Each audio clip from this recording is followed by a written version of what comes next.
zero energy buildings will be the European standard by 2021.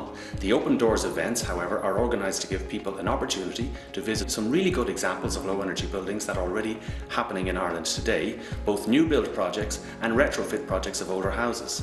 By using the opportunity to visit other people's houses, people can then learn from the experience of people who've done it before, and this really inspires people to go and aim for the highest standards possible in both their new build and their retrofit projects. So the house we're visiting today is a typical 1970s Irish bungalow in a rural setting with an oil boiler. It has been upgraded to an excellent energy efficiency standard and is a perfect example of the kind of project that could happen on a very wide scale throughout Ireland. Our original house was dark, cold, difficult to heat, costly, and it was an awkward layout and we needed extra bathrooms. So for about 10 years we researched houses, went to exhibitions, visited a couple of passive houses actually into construction, and we decided that's what we needed, that's what we wanted. The house is warm, efficient, and it's bright. We have PV panels that produce 4 kilowatts of power, electricity that powers the house, and we eventually hope to sell it back to the grid. One of the key benefits we found when we put in the triplet glazed units is the actual reduction of the road noise that we have, because we live beside a very, very busy road.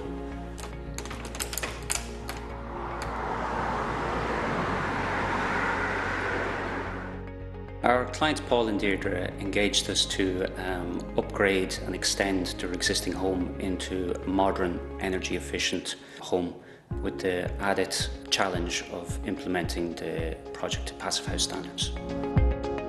So our first stage was to implement a demolition plan. So we started by removing the roof and then taking out all the internal walls and the ground floor, which left us with 4 external walls.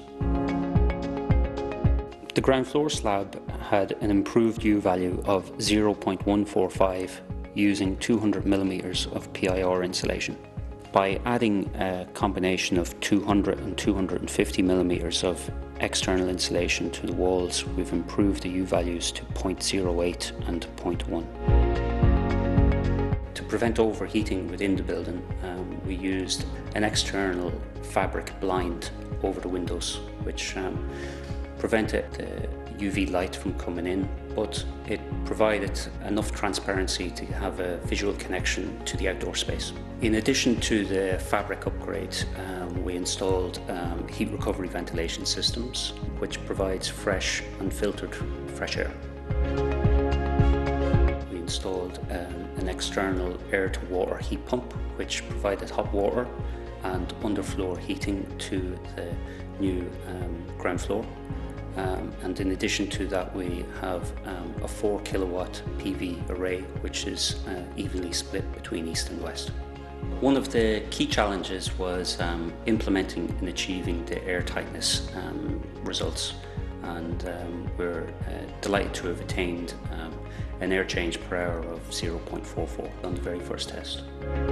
Having improved the building energy rating from an E2 to an A3 energy rating, our next step now is to submit the project for passive house certification on the NZEB standard.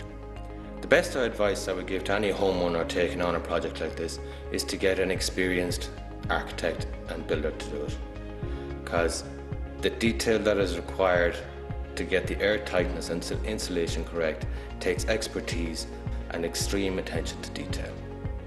What this project demonstrates is that you can turn a 1970s Irish bungalow into a really low energy building that is hitting the 2021 standards for nearly zero energy. The Nearly Zero Energy Buildings Open Doors Weekend will take place again this year from the 7th to the 9th of November 2014.